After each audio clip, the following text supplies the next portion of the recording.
In the heart of West Africa, hidden beyond a long red earth road and tall trees, stood St. Kizito's Unity Boarding School.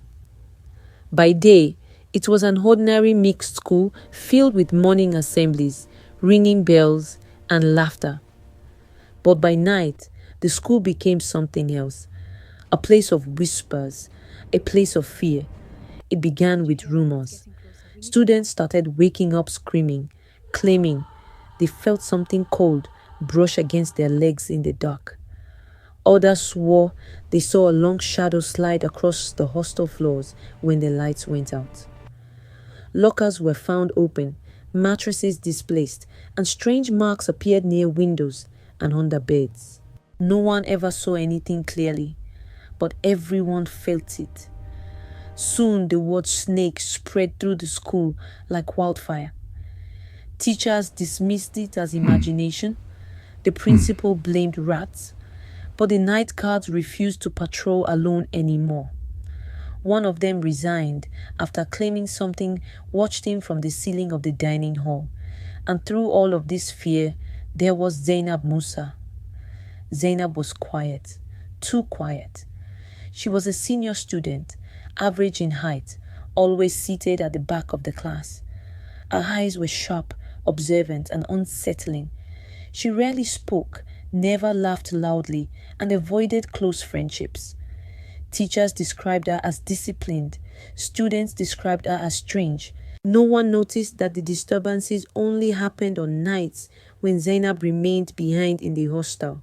No one noticed that she never screamed like the others. Because Zainab carried a secret older than the school itself, she was not fully human. Zainab was born into a cursed bloodline from a forgotten riverine village where ancient pacts were once made with spirits of the earth. A mother tried to break the curse, but it lived on in Zainab's veins. By day, she was a girl.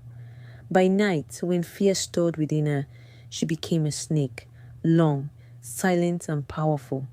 She did not bite. She did not kill. She only watched. The school was her territory, and fear was her language.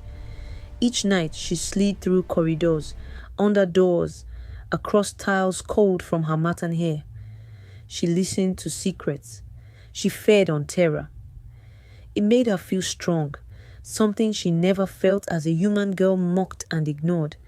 But power always demands a price. One humid afternoon, during a double period of mathematics, Zainab felt it. The change. It started as a burning pain in her spine. Her fingers trembled. Sweat poured down her face, though the ceiling fan spun wildly. She tried to stand, but her legs refused to obey. The teacher was writing on the board when a loud gasp filled the classroom. Zainab fell. Students screamed as her body twisted unnaturally on the floor. Shoes scattered, desks scraped backward. Before anyone could help her, her skin began to change, scales replacing flesh, limbs shrinking, bones shifting in horrifying silence. Within seconds, a massive dark-patterned snake lay where Zainab once was. The classroom exploded in chaos. Some students fainted. Others climbed desks, shouting prayers. The teacher ran out screaming for help. The snake hissed, not in attack, but in panic. It tried to escape, but the doors were locked from outside as teachers and security rushed in. By the time the principal arrived, the truth could no longer be hidden. The snake transformed back.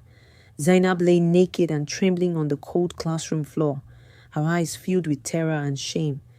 She did not deny it. She could not. Word spread beyond the school gates before sunset. Parents arrived with anger and fear. Pastors prayed. Imams recited verses. Elders whispered about forbidden bloodlines. The school board demanded action. Zainab was expelled immediately. But the tragedy did not end there. That night, before arrangements could be made to send her away, the school was struck by the worst storm it had seen in years. Thunder shook the buildings. Lights went out. Panic returned. In the confusion, Zainab disappeared. Her body was found the next morning near the old well behind the dormitories. She had transformed again, but this time something went wrong. Half girl, half snake, lifeless. The elders said the curse had finally claimed its due. St. Kizito's boarding school closed for one term. Even today, students say that during heavy rains, something moves near dormitory 7. And sometimes, if you listen closely at night, you can hear a soft hiss, full of sorrow, not anger.